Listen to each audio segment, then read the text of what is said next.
शिमला के हरे भरे पहाड़ों पर एक चार्ली विला हवेली मौजूद है।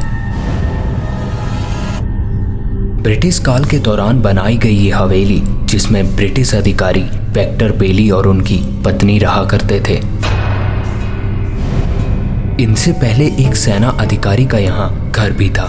दोनों के ही परिवार के लोगों ने यहाँ अजीबोगरीब घटना होने का जिक्र किया था। उनके अनुसार यहाँ एक ब्रिटिश इंसान दिखाई देता और एकदम से गायब हो जाता। कई बार तो अचानक घर में चीजें टूटने लगती, अपने आप चीजें हिलने लगती। ऐसी अजीबोगरीब घटनाओं के चलते चार्ली विला ज्यादातर सुनसान ही रहा। वहां के आसपास के लोगों की माने तो कई बार उस हवेली के अंदर बाहर से देखने पर भी कई बार एक साया दिखता और अचानक गायब हो जाता। नमस्कार माइटॉन चैनल में आपका एक बार फिर स्वागत है। एक कहानी ऐसी भी, एपिसोड 228। चार्ली विला हवेली पे एक पोस्ट पढ़ रहा राहुल खुश होता हुआ साथ ही बैठे केशव को बोला, सुन केशव, ये देख भाई, अगली स्टोरी के लिए टॉपिक मिल गया। साले, इससे ज्यादा रियल और डरावना टॉपिक कोई हो ही नहीं सकता। केशव भी इंटरनेट में अगली स्टोरी के लिए एक टॉपिक ढूंढ रहा था। ये सुनते ही राहुल की तरफ आते हुए बोला, चल दिखा, क्या ढूंढ लिया तूने ऐसा डरावना।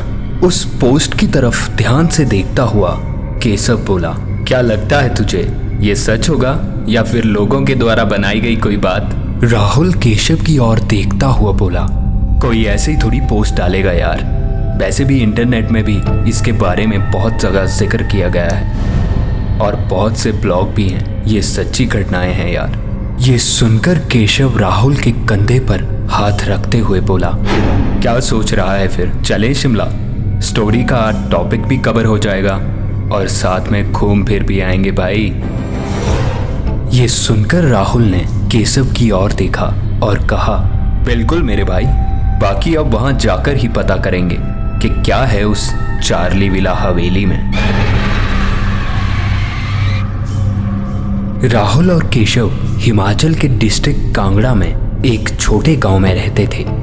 दोनों यूट्यूब पर हॉरर वीडियोस और स्टोरीज बनाया करते थे और हर दिन सच्ची भूतिया घटनाओं के बारे में इंटरनेट पर पढ़ा करते। आज भी इंटरनेट में वो ऐसी ही भूतिया घटनाओं के बारे में पढ़ रहे थे, जहां से उन्हें चार्ली विला हवेली के बारे में पता चला और उन्होंने शिमला जाकर पूरी घटना के बारे में जानने की सोची। दिन भर सारी तैयारियां करने में निकल गया और रात को दोनों खाना खाकर रूम में बैठे शिमला की कुछ प्लानिंग कर रहे थे। बातों ही बातों में केशव ने बोला, भाई जा तो हम रहे हैं, पर थोड़ी सी जानकारी के साथ कैसे पता कर पाएंगे कुछ भी। ये सुनते ही राहुल ने कहा, बात तो सही है, पर कोई ना, पूछ लेंगे किसी से, कोई तो बता ही देगा भाई। पहले शिमला तो पहुंच जाएं। केशव ने उबासी लेते हुए कहा, चल सो जाते अब, कल 7 घंटे बस में बैठना पड़ेगा यार। मैंने इंटरनेट में देखा 7 घंटे का सफर है। और केशव गुड नाइट बोलकर सो गया। राहुल भी थोड़ी देर में मोबाइल चलाता हुआ ही सो गया। अगले दिन दोनों जल्दी उठकर तैयार होकर बस स्टैंड के लिए निकल गए। बस स्टैंड पहुंचकर पहले तो दोनों ने शिमला की बस ढूंढी और अपनी अपनी सीट पर बैठ गए। लगभग 9:15 पर बस चली। दोनों बस में बैठे बाहर देखकर खुश थे। एक तो टॉपिक मिला था स्टोरी के लिए, दूसरा शिमला घूमने का मौका। तकरीबन 4:35 तक वो दोनों शिमला बस स्टैंड पर पहुंच चुके थे। बस से उतरते ही राहुल ने एक टैक्सी वाले से बोला, अरे ओ भाई, चार्ली विला चलोगे क्या? उस टैक्सी वाले ने राहुल की तरफ देखते हुए कहा, हाँ हाँ बाबूजी, क्यों नहीं, बैठो। केशव ने गाड़ी का दरवाजा खोलते हुए पूछा, कितना चार्ज लगेगा भैया वहां तक का? टैक्सी ड्राइवर ने टैक्सी स्टार्ट करते हुए कहा, आप 600 रुपये दे देना भाई साहब। राहुल और केशव टैक्सी में बैठ गए। टैक्सी चलाते हुए ड्राइवर ने पूछा, कहाँ से आए हो भाई साहब? ये सुनकर केशव ने कहा, भैया कांगड़ा से आए हैं हम। हमने सुना यहाँ चार्ली विला हवेली में भूत होते हैं। ये सुनते ही टैक्सी ड्राइवर ने हंसते हुए कहा, पता नहीं भाई साहब, मैं भी यहाँ 1 साल पहले ही आया हूँ, ऐसी कोई जानकारी नहीं है मुझे।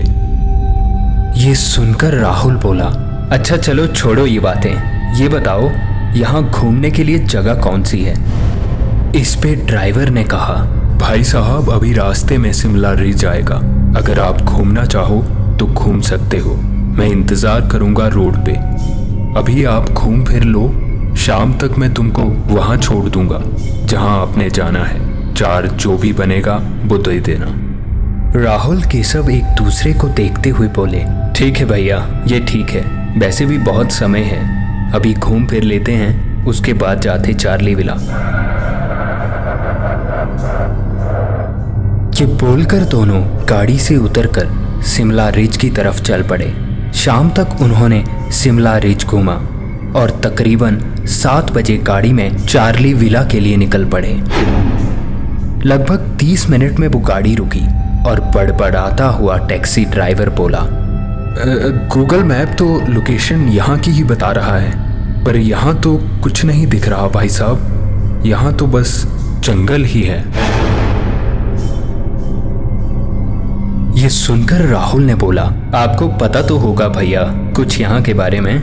ड्राइवर ने इधर उधर देखते हुए जवाब दिया, भाई साहब मैं गूगल मैप पर देखकर चला था, इतना मुझे भी नहीं पता चार्ली विला हवेली के बारे में।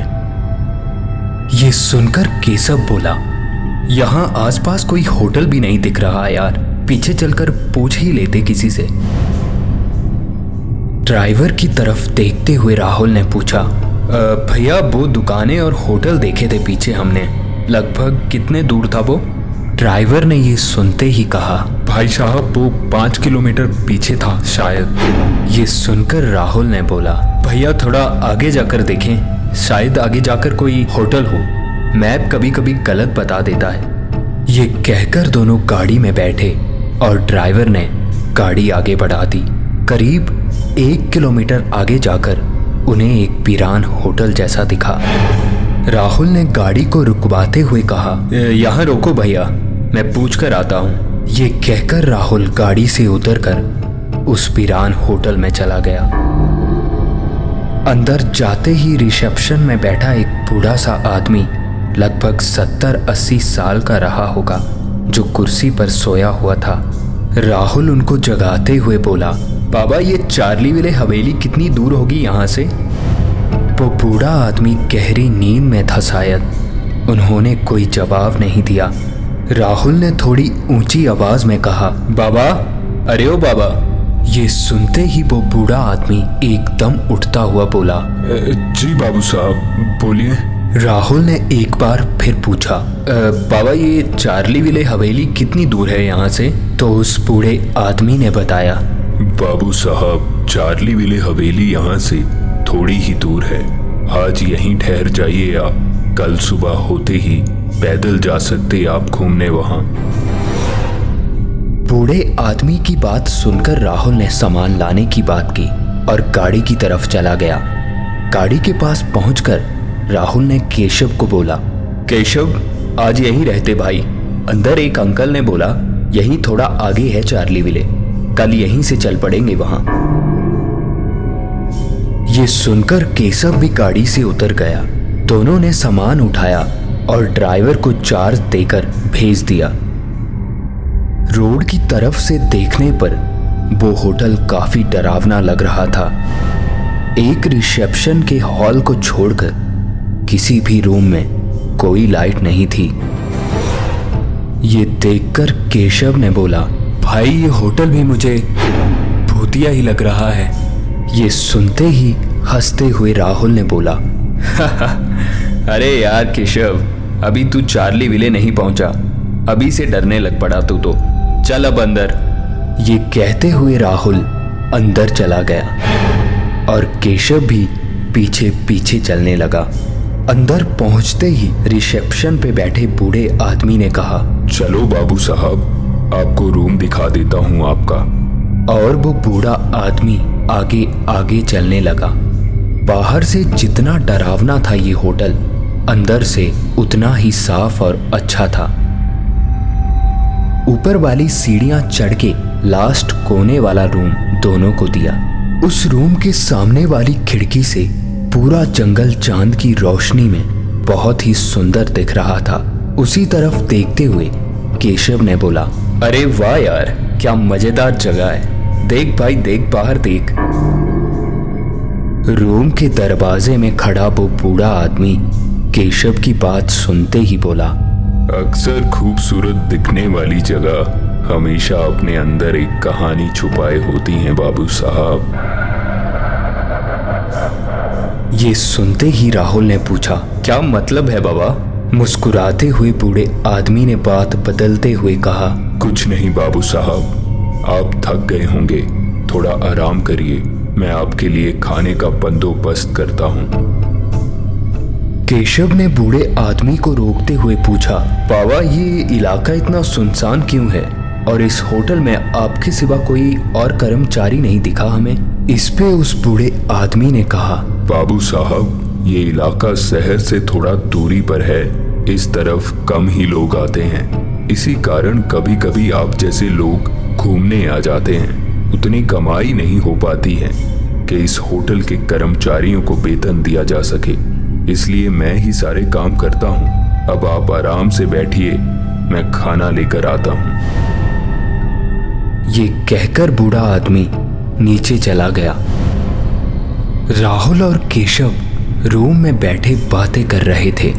रात के करीब 10 बजे होंगे कि साथ वाले रूम से कुछ बर्तन गिरने की आवाज हुई।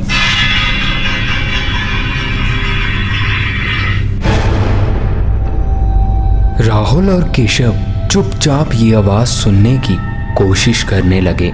इतने में राहुल ने बोला, बाबा खाना लेने गए हैं ना, शायद बर्तन गिरा होगा उनसे। अभी राहुल की बात खत्म होती इससे पहले ही राहुल के सामने रखे टेबल पर से गिलास अपने आप ही नीचे जमीन पर गिरा।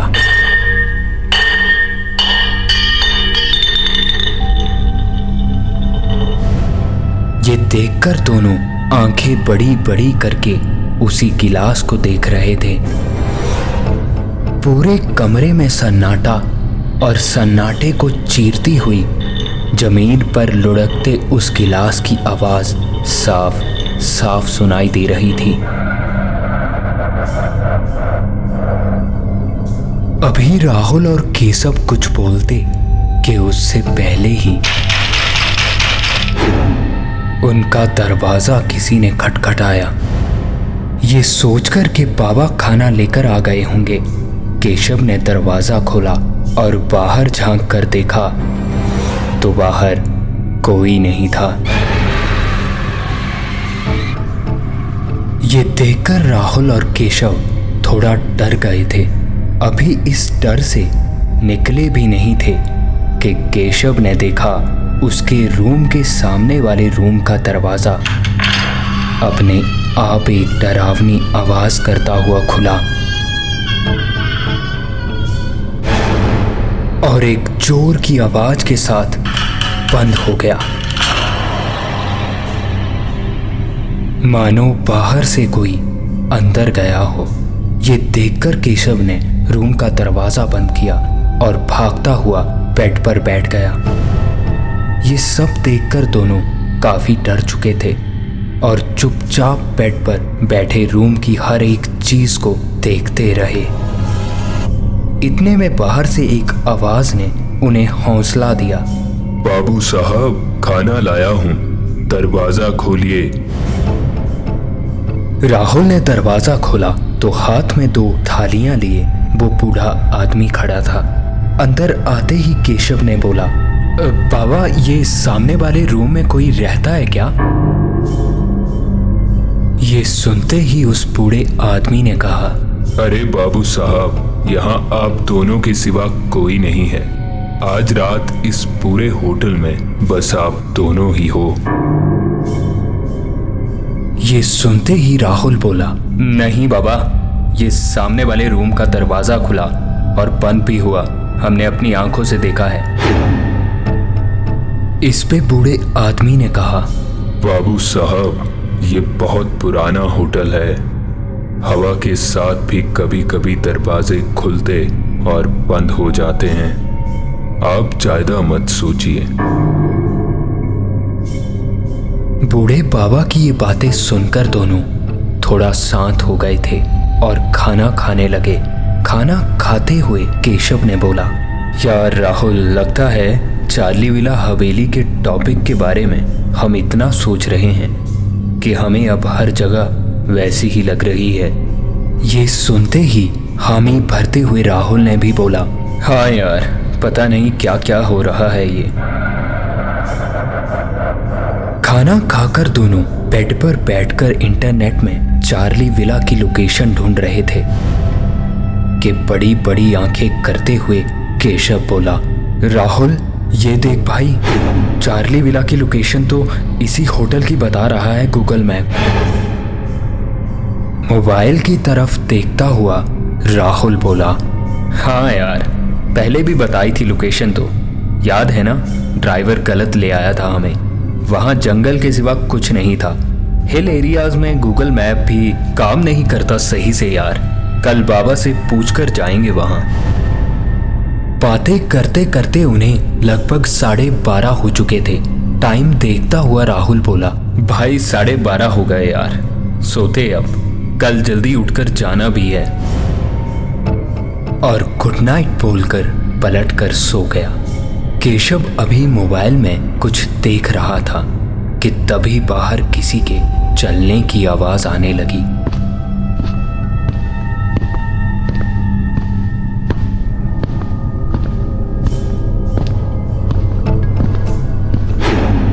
बाबा होंगे यही सोचकर केशव ने ज्यादा ध्यान नहीं दिया।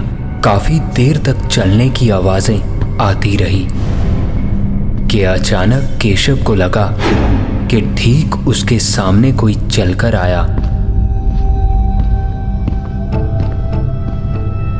और ये देखने के लिए केशव ने अपने मोबाइल की रोशनी में इधर उधर देखा तो वहां कोई नहीं था।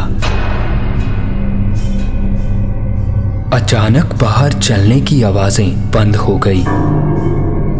केशव को सब अजीब लग रहा था कि अचानक फिर से बाहर गैलरी में चलने की आवाजें फिर से आने लगी। अब केशव को कुछ बहुत गलत महसूस हो रहा था, क्योंकि कोई गैलरी के कोने से आ तो रहा था पर उनके रूम के दरवाजे पर आके रुक जाता। उसके बाद वापस जाने की कोई आवाज नहीं हो रही थी। यही देखने के लिए केशव चुपचाप उठा और आधा दरवाजा खोलकर बाहर देखने लगा। केशव अभी बाहर देखने को हुआ ही था कि एक बार फिर उनके सामने वाला दरवाजा अपने आप खुला और एक जोर की आवाज के साथ बंद हो गया। ये देखकर दरवाजा बंद करके केशव चुपचाप राहुल के बगल में आकर कंबल में घुस गया। डर से केशव की नींद गायब हो चुकी थी। अभी केशव आंखें खोले बस कंबल में घुसा हुआ सुबह होने का इंतजार कर रहा था कि तभी कंबल के अंदर घुसे केशव को साफ साफ सुनाई दिया कि उनके कमरे का दरवाजा खुला। ये सुनकर भी केशव को कंबल से बाहर देखने की हिम्मत नहीं हो रही थी कि तभी किसी के चलने की आवाज साफ साफ आने लगी। कोई दरवाजे से चलकर केशव के सिर की तरफ रखे टेबल तक आया। केशव सांसें रोके कंबल में बस सुन रहा था। किसी ने पानी का गिलास उठाया और पानी पीने की आवाज साफ साफ सुनाई दे रही थी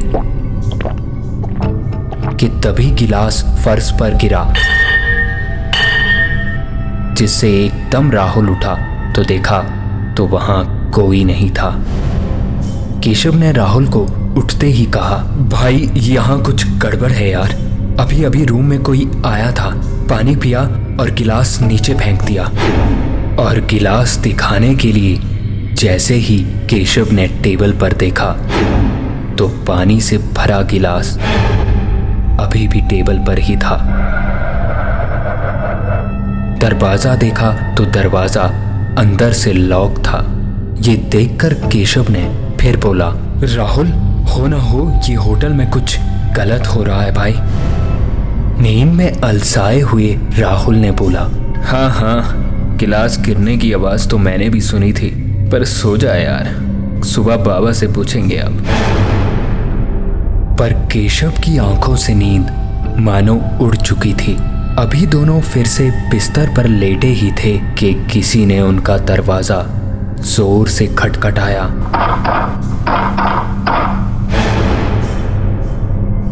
ये सुनते ही दोनों एक दूसरे की तरफ देखने लगे। मोबाइल में टाइम देखा तो रात के 3 बजे हुए थे। दोनों यही सोचकर चुपचाप बैठे रहे कि रात के 3 बजे इस खाली होटल में कौन आ सकता है। अभी दोनों ये सोच ही रहे थे कि एक बार फिर ये सुनने के बाद दोनों डरते हुए दबे पांव दरवाजे की तरफ बढ़े और धीरे से दरवाजा आधा ही खोल कर देखा तो इस बार भी वहां कोई नहीं था। और उनके सामने वाले रूम का दरवाजा एक बार फिर खुला और एक जोर की आवाज के साथ बंद हो गया। बार बार यही देखकर दोनों तंग आ चुके थे। दोनों धीरे धीरे उसी कमरे की तरफ बढ़े। दरवाजे पर अभी पहुंचे ही थे कि अंदर से किसी की सांसें घुटने की आवाजें आने लगी।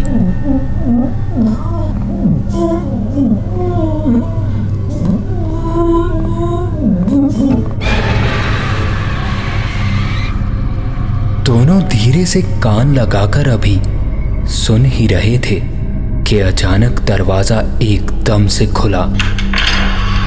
अंदर का नजारा देखकर दोनों का मानो खून तक सूख गया, क्योंकि अंदर पंखे से एक व्यक्ति फांसी लगाए लटका हुआ था और उनके देखते ही देखते गायब हो गया। ये देखकर दोनों नीचे की तरफ भागे।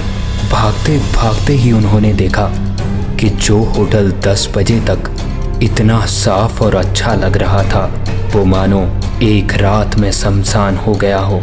दीवारें टूटी हुई, मकड़ी के जाले हर तरफ साफ साफ दिख रहे थे। वो पूरा होटल खंडहर में बदल चुका था। बाहर रोड पर वो शहर की तरफ भागे। जब तक वो दोनों इंसानी इलाकों तक ना पहुंचे तब तक वो दोनों भागते रहे।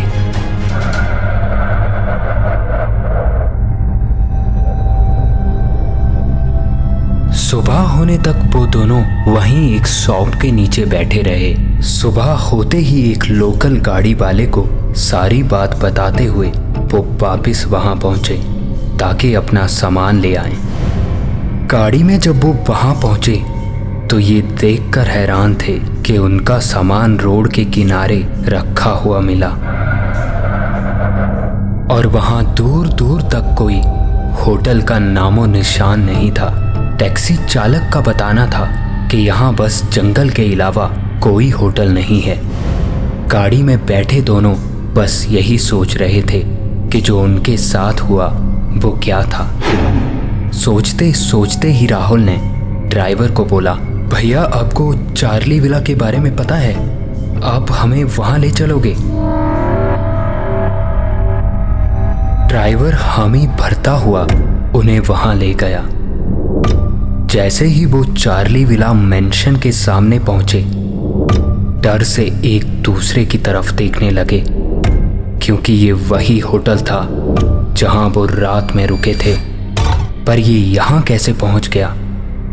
ये जो भी हुआ था ये उन दोनों की समझ से बिल्कुल परे था। इसके बाद वो दोनों कभी शिमला नहीं गए। अगर आप भी शिमला घूमने जा रहे हैं तो याद रहे, घूमने ही जाइए। किसी भूत या भूतिया जगह ढूंढने मत चले जाइएगा, क्योंकि आप भले ही भूतिया जगह ढूंढ पाएं या नहीं, पर भूत तुम्हें जरूर ढूंढ लेंगे।